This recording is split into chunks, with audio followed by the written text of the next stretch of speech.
If the CEO of your company called you up out of the blue and said, hey, Frank, we'll just call him Frank. Hey, Frank, how are you doing? Oh man, let me tell you, okay, here's all my numbers, boss. Here's all my numbers. Here's all my details. Here's all the information. Here's all the data. And the boss says, and the CEO says, no, Frank, no, that's not what I want to know. How are you doing personally? How are you doing personally? How is that going to make you feel? If the CEO of your company called you up, if the commander of your unit called you up, if the owner of the company called you up and just called to check in on you personally, how would that make you feel? And I'm asking you, how would that make you feel? How would it make you feel to get a personal call from your leadership, from your senior leader, and they ask genuinely, hey, I'm not asking details, I'm not asking metrics, I'm not asking KPIs, I just want to know how you're doing. How would that make you feel?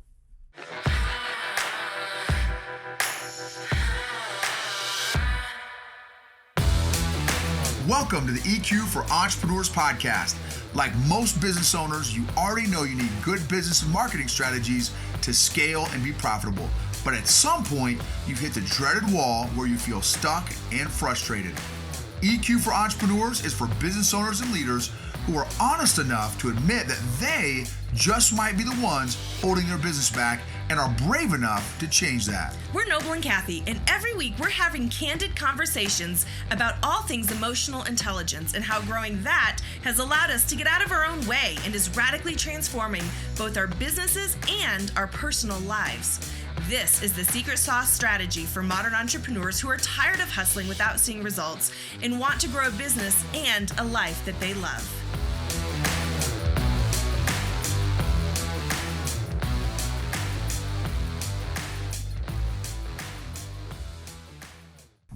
Entrepreneurs, leaders, and influencers. Super excited about today's episode. We're going to be kind of discussing the relationship between performance and relationship with whoever it is that you're performing with or for. So this can apply to as an entrepreneur with the folks that are a part of your company, your team, your staff, your organization. This can apply to you as a leader, military leader. Maybe you're an executive and the relationship that you have with your boss or your bosses. And again, what is that correlation, that connection to the impact that your relationship with those people have on their performance or on your performance? I was just wrapped up one of my coaching appointments with one of my executive corporate clients, and really interesting. Just got in some really interesting conversations, and it just made me think about what impact what impact relationship has on performance. And again, I want to just thank you all for tuning in, for listening on the podcast EQ for Entrepreneurs, or watching it on our YouTube channel. Thank you so much. And for those of you that have shared some of our episodes, maybe some of the episodes that have really impacted you the most, maybe with some of your friends that are hurting emotionally, or they're working through some tough stuff that they're going through in life right now, and sharing some of those episodes, those podcast episodes or YouTube episodes that may help them or add value to them. Also, I've been able to interview just some phenomenal people. Go back through maybe and check out some of those interviews if you have not yet, and really capture some of those lessons and insights that some of the folks that I've been able to interview have shared along their own emotional intelligence and emotional growth journeys as well. And for those of y'all that have checked out our training site that goes into, maybe for those of y'all that would like to get an assessment, a scientific assessment on kind of your before photo of your emotional growth journey, what your emotional health kind of looks like right now, or your emotional intelligence, I guess specifically your emotional intelligence kind of looks like right now, you can go to eqforentrepreneurs.com/training, eqforentrepreneurs.com/training to get some details on that, or maybe if your organization would like some training or a speaking engagement, speaker, we can come in and do a speaking engagement or some coaching for maybe some of your peers or executives, that kind of thing too. Again, that's where that link is. Also, for those of you all that at some point would like to invest more into your own personal emotional growth journey, you can attend our 8-week course where we teach emotional intelligence, and that is eqforentrepreneurs.com/EQA.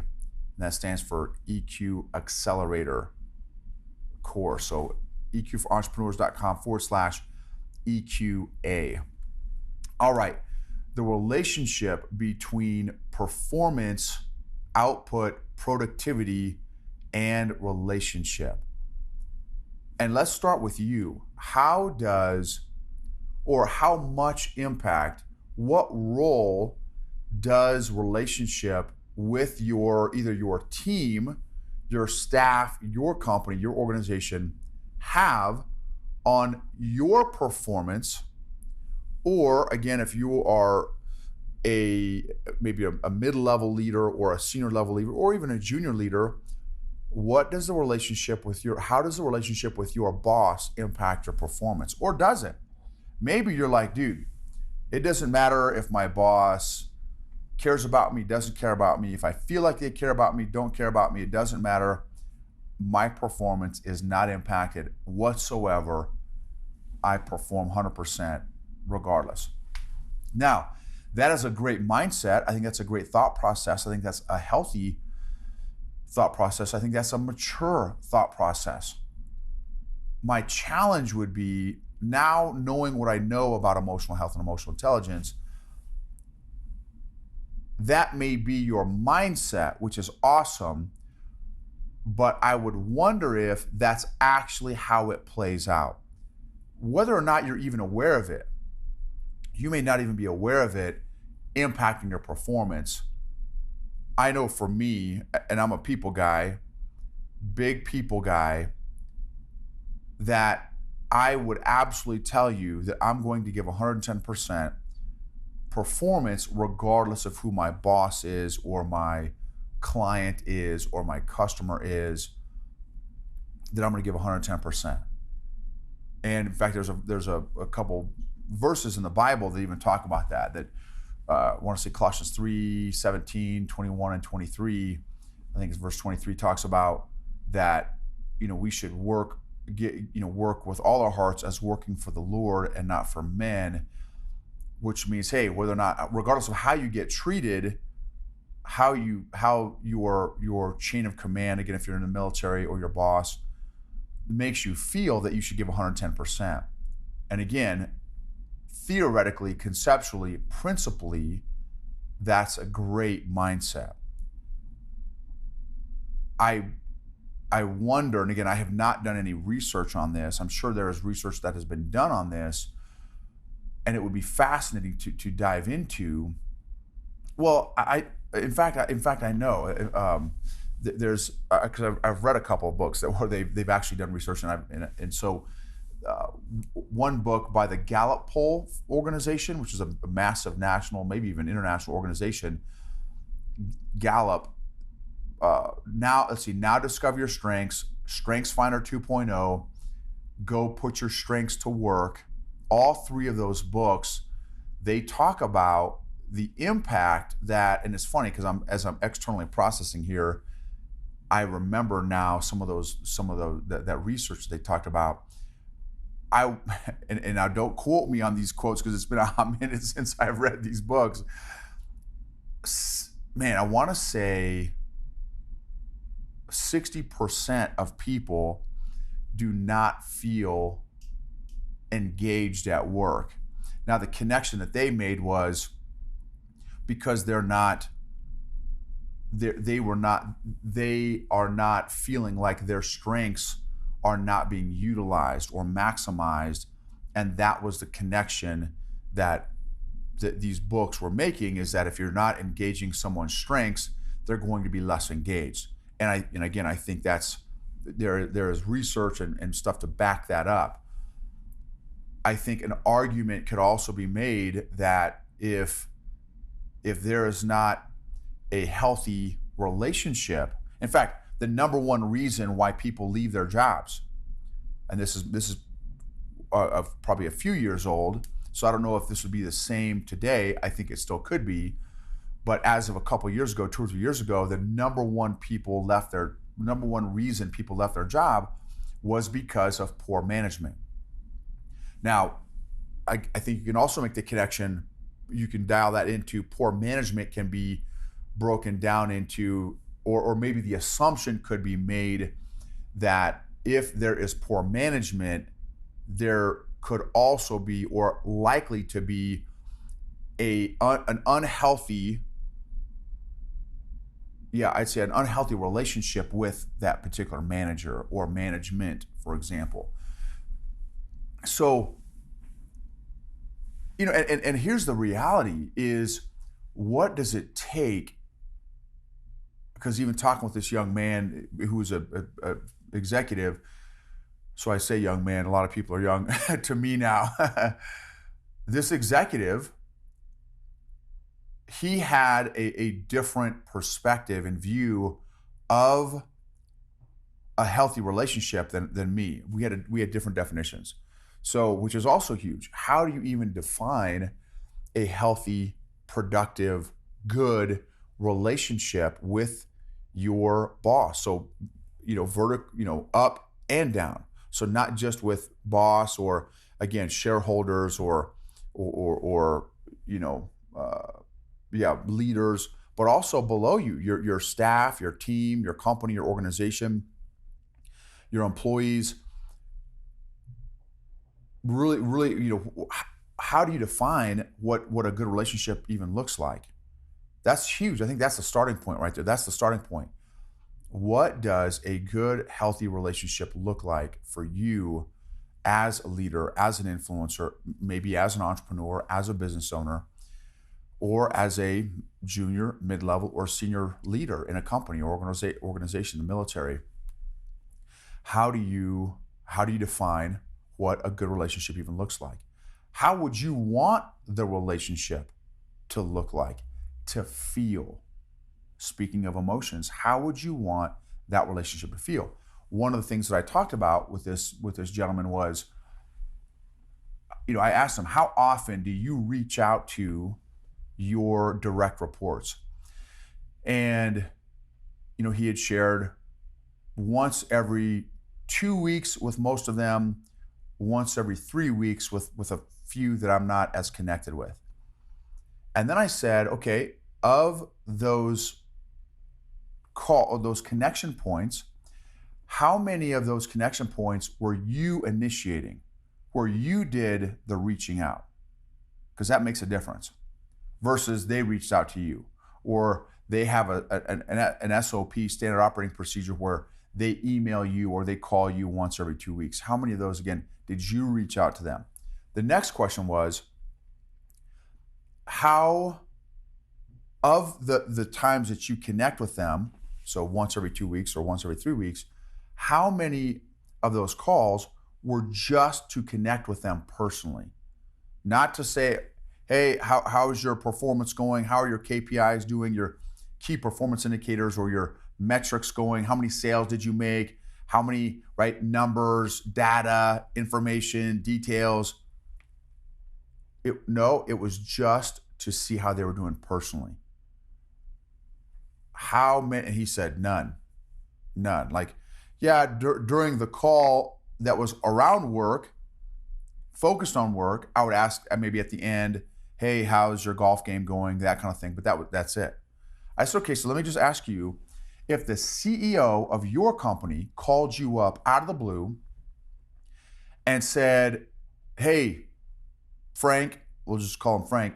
Hey, Frank, how are you doing? Oh, man, let me tell him. Okay, here's all my numbers, boss. Here's all my numbers. Here's all my details. Here's all the information. Here's all the data. And the boss says, and the CEO says, no, Frank. No, that's not what I want to know. How are you doing personally? How are you doing personally? How is that going to make you feel? If the CEO of your company called you up, if the commander of your unit called you up, if the owner of the company called you up and just call to check in on you personally, how would that make you feel? And I'm asking you, how would that make you feel?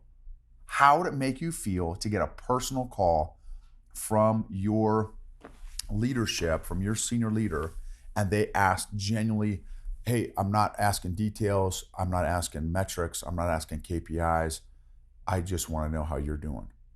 How would that make you feel? Me personally, I would feel absolutely amazing. And this is how the young man that I was coaching, again, I say young man, the executive that I was coaching, he said I would feel valued, I would feel important, I would feel great. And I agree. And so then I asked, okay, so now, so you got those feelings, so you would feel valued, you'd feel important, you feel great.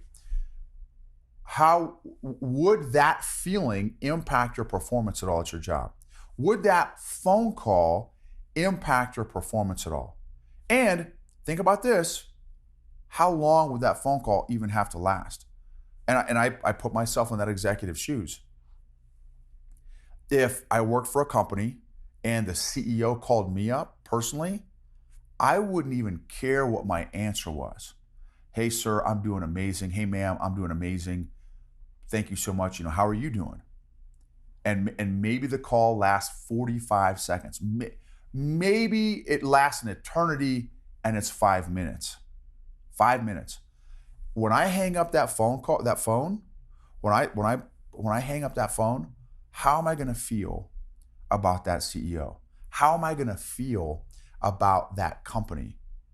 How is that going to impact my performance? I'm going to want to leap over tall buildings, run faster than a speeding bullet, and go to the ends of the earth to put out my max performance for this company, for this CEO. And really it's for that CEO, not even for the company, because now I've got a personal connection, or I will feel like I have a personal connection with that CEO. So for me, now, again, people guy, that's the context. I'm a people guy. But if I feel connected to my, again, CEO, employees, staff, company, organization, if I feel connected, even if I say, again, my motto, my medal, my mission essential task list is I'm going to give you 110% performance regardless of how you treat me, or regardless if I feel cared about or not. While that may be my principle and my desire, I know deep down inside it is going to impact and affect my performance and my desire to perform. So I challenge you all to think about this. Again, regardless of where you're at in the leadership scale, whether you're a junior leader or a senior leader, whether you're the owner of the company, you're the entrepreneur, you own the business, how do you, not only how do you feel in the relationship? So number one, I guess, would be define what a healthy, great relationship would look like to you. How would you, because I know we would all define it differently. So number one, how would you, how do you define it? But then also number two, how do you feel in the relationship with the folks that you're in relationship with at work, in life, in your business? Three, how do the people that you work with feel about you? If you were more intentional at developing and deepening that relationship with the people that you work with, what impact would that have on your organization's or team's performance? What percentage increase would make it worth your time? For me, as a people guy, I value everybody that I work with, and I want to make sure everyone that I work with feels that they are connected to me and that I am connected to them. Because I know how, for me, the more connected I feel, the more I want to perform, the better I want to do, the more I want to achieve. Now, not from a, so now here's the massive caution and disclaimer. Not from a people pleasing standpoint, not because, again, for those of y'all that have been following our podcast for a while, go back through, listen to some of my other episodes.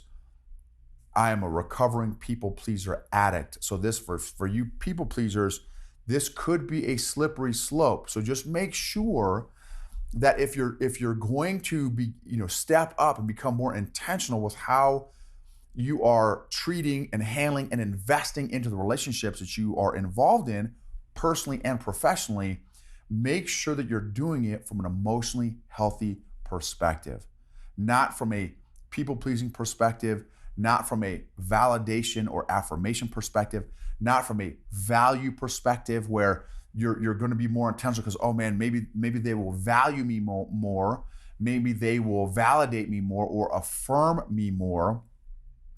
No, that's not the intent. That is stuff that you need to work on by yourself on your own emotional growth journey so that you can deepen these relationships and become more intentional in these relationships while being emotionally healthier. I am so excited now to be involved in the relationships I'm involved in right now, because now I am more emotionally healthy than I've ever been before. Because in the past, if I had heard this episode before, 5-10 years ago, I'd be like, oh, that's a great idea. I want to get more performance out of the people around me and also get more performance out of myself.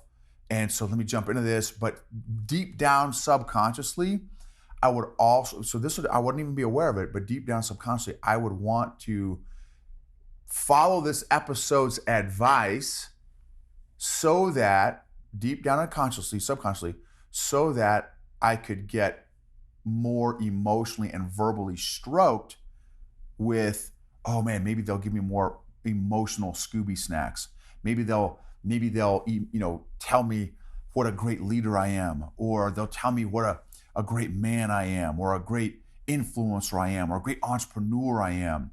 If I do this more, if I become more intentional, deep in the relationship, that's not the healthy reason to do this. So I really want you guys to be careful. Again, if you're a people pleaser, again, like me, like I used to be, I really want you to view this from a lens of being as healthy emotionally as possible. Because again, prior to my emotional growth, I had no boundaries. So I would follow the advice of this particular episode that I'm sharing right now and do it and jump in with, and this is how I would do it. I would go all in a relationship emotionally, man, I would go all in, totally needy, totally emotionally needy, totally looking for validation and affirmation and approval with absolutely no boundaries whatsoever. And that's just not a healthy perspective or approach to deepen or be more intentional at deepening those relationships from being unhealthy. So I guess as part of this encouragement of this episode to be more intentional at your relationships, also as part of this work, continue to get your own emotional healing and health and fitness so that you can get into relationships or deepen the relationships that you have from an emotionally healthy perspective, not because you're emotionally needy, not for approval, not for validation, not for affirmation, and with boundaries. Because again, you don't want to cross that line, because it's very easy. What can happen is it can be very easy to start to get emotionally dependent and then cross the line into emotional codependence, which is super unhealthy, which again, I've also got that t-shirt, also have a PhD in codependent unhealthy relationships. And so, but I wanted to make that connection, between performance, output, productivity, and connection, relationship connection, social connection, which takes a lot of the different elements of emotional intelligence. It takes self-awareness. How are you feeling about this relationship? It takes self-awareness to identify those things. Then it takes self-management. How are you going to behave and handle this relationship? How are you going to behave in this relationship? Again, what boundaries are you going to have? And boundaries are not boundaries if they are not enforced in the relationship. If you say, okay, these are my boundaries, but you don't enforce them, those aren't boundaries.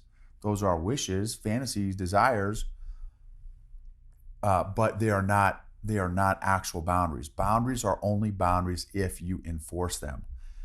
So that's huge. So anyway, I just think there is definitely a connection between connection and performance in relationships. And so how can you maximize not only performance and output and productivity in yourself and those that answer to you or report to you, but again also for those that report to you, right? So for your own performance, and also others' performance around you, but again also with that connection. So how can you maximize not only performance in yourself and others, but also how can you maximize the relationships as well from an emotionally healthy perspective? I'd love to hear your thoughts too. You can reach us at info@eqforentrepreneurs.com if you have questions. We'd love, thank you again, all of you that are doing reviews. Please, we'd love to get your review on our podcast on YouTube. Rate us, review us. We'd love to hear your own emotional growth journeys and stories of success and how you're growing. If you have any questions from any things about emotions or feelings, that kind of thing, please don't hesitate to ask. And if we don't know the answer, we'll try to find the answer for you. Thank you for coming alongside me personally of my own emotional growth journey. I'm not, if you've been following us for a length of time, know that I am not coming from because I have a PhD from Harvard or Yale or Stanford in behavioral science or in emotional intelligence. No, I'm an entrepreneur. I'm a military veteran. I'm a homeschool dad. I'm an entrepreneur that is just sharing my own lessons of my own emotional growth along my own emotional journey, my successes and failures. So thank you for coming alongside me in my own emotional growth journey, because I absolutely do not have this figured out. I am figuring this out, and thankfully, these lessons are coming from a place of what is working for me. How have I grown? And am I emotionally healthy? I don't know that's maybe accurate, but I am definitely, without question, emotionally healthier. And I'm so excited about sharing the results in my own personal life of just even the little, just in the last, again, 3 to 4 years I've been on this emotional growth journey, just in the changes, the little changes I've already made in my emotional growth journey, how that had the massive ripple effects and impacts that has had on my personal life and my professional life.